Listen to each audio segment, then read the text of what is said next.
नमस्कार मंडळीनो, टँटलायझिंग taste buds bye Rashmi आपलं सगळ्यांचं मनापासून स्वागत करते.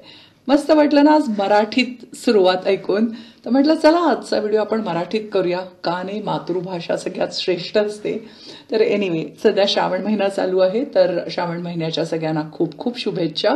आणि म्हटलं श्रावण महिन्यामध्ये आपले बरेच दर्शक आहेत जे नॉन व्हेजिटेरियन मिस करतात, पण म्हणून म्हटलं की ही एक ट्रेंडिंग व्हायरल रेसिपी झाली आहे ज्याला व्हेज बोंबील फ्राय म्हटलं आहे.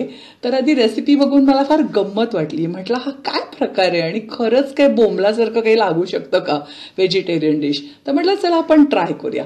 आणि मग मी प्रयत्न केला आणि त्याच्यातनं माझी स्वतःची ही रेसिपी बनवली. आणि खरंच सांगते, रेसिपी कशी लागली ना हे तुम्ही व्हिडिओच्या शेवटी ऐका. तर त्याच्या आधी आपण थोडंसं कशी बनवायची ती बघूया. तर अर्थात त्याच्यासाठी आपल्याला अळूचे देठ वापरले आहेत. तर आपले व्हेज बोंबील जे आहेत ते काही नाही तर अळूचे देठ आहेत. बरेच जण हाताला तेल लावून सुद्धा अळूच्या देठांच्या या रेषा काढतात, पण मी आपलं तेल न लावता केलं आहे. पण तुम्ही नक्कीच हाताला तेल लावा, म्हणजे हाताला काही खाज वगैरे येणार नाही.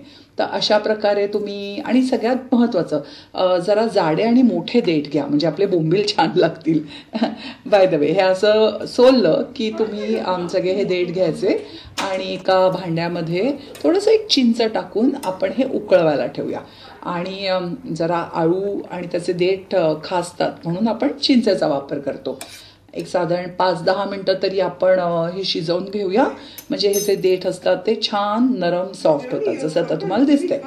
आता काय आहे ना, आपण अळूच्या देठांना बोंबलाची उपमा देतोय, म्हणजे प्रकरण बोंबलायला नको, म्हणून आपल्याला त्याला सजवायला धजवायला हवं. म्हणून या बिचाऱ्या देठांना ज्यांना आपण शिजवून घेतलंय त्यांना जर आपण छान नटवूया, थटवूया. तर त्याच्यासाठी आपण हळद, लाल तिखट, मीठ, त्याच्यानंतर मी 1 CKP गरम मसाला वापरते जनरली फिश फ्रायसाठी. तर ऑफकोर्स आपण हे पण फिश फ्राय म्हणूनच करतो ना व्हेजिटेरियन, तर त्याच्यासाठी मी वापरलं आहे आलं लसूण पेस्ट आणि चिंचेचा कोळ वापरला. हे सगळं तुम्ही व्यवस्थित कालवून घ्या आणि आपले देठ मॅरिनेट करायला ठेवूया. हो, म्हणजे आता खरं त्यांच्याकडे बघून ते खरंच फार सॅड वाटतं. तर आपण त्यांना ना मध्ये एक कट देऊया, म्हणजे ते जरा फ्लॅट करता येतील, म्हणजे थोडासा त्यांचा सरफेस एरिया वाढेल, मॅरिनेशन पण चांगलं लागेल त्यांना. एकदा हे झालं की आपण काय करायचं की आपलं एक समप्रमाणात रवा आणि तांदळाचं पीठ घेऊन त्याच्यात थोडंसं मीठ आणि लाल तिखट घालून आपण हे कोटिंगसाठी वापरायचं. आता तुम्ही बघितलं आपण ते मध्ये स्लिट देऊन कसं फ्लॅटन केलं आहे. ते झालं, घोळवलं की मस्त आपण त्याला शॅलो फ्राय करायचं आहे तव्यावर. आता तव्यावर शॅलो फ्राय करताना काळजी घ्या की तुमची फ्लेम एक मीडियम फ्लेम असेल, तर काय ना पटकन असे ते काळे पण होऊन जातात आहेत, कारण शेवटी ते फार नाजूक आहेत ना. आणि बाकी दोन्ही साईडनी छान करून घ्या, तळून घ्या.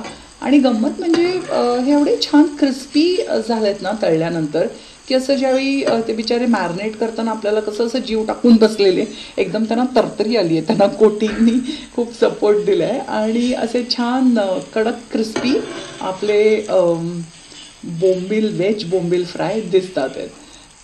अभ्यास झाला, परीक्षा दिली, आता रिझल्टची वेळ आहे. आणि काय वाटतंय तुम्हाला, बघता क्षणीचं तुमचं काय फिलिंग आहे? बघता क्षणी मला हे खरंच बोंबील वाटले, म्हणजे यू वोंट बिलीव्ह इट, पण हे खरंच बोंबलासारखेच दिसतात आहेत. आणि ज्यावेळी चव घेतली, अमेझिंगली अमेझिंग. मी तुम्हाला सांगू, मला वाटलं मी खरंच बोंबील खाते. म्हणजे ज्या व्यक्तीने ही रेसिपी शोधून काढली ना त्यांना खरंच हॅट्स ऑफ. त्याच्यामुळे नॉन व्हेजिटेरियन लोकांना श्रावणात चंगळ म्हणून हा पदार्थ नक्की ट्राय करा. आणि व्हेजिटेरियन लोकांना काय, अजून एक नवीन छान स्टार्टर, आणि ते पण अळूच्या देठांनी बनवलेलं स्टार्टर. म्हणजे खरंच एक भन्नाट कल्पना, भन्नाट व्हिडिओ आहे. या सगळ्या गोष्टी बघून ना अळूचं महत्त्व मला खरंच खूप पटलं. कारण अळूच्या पानांची आपण ऋषीपंचमीची भाजी करतो आता, जी आपण गणपतीत खाऊ, ज्याची रेसिपी ऑलरेडी आपल्या चॅनलवर आहे.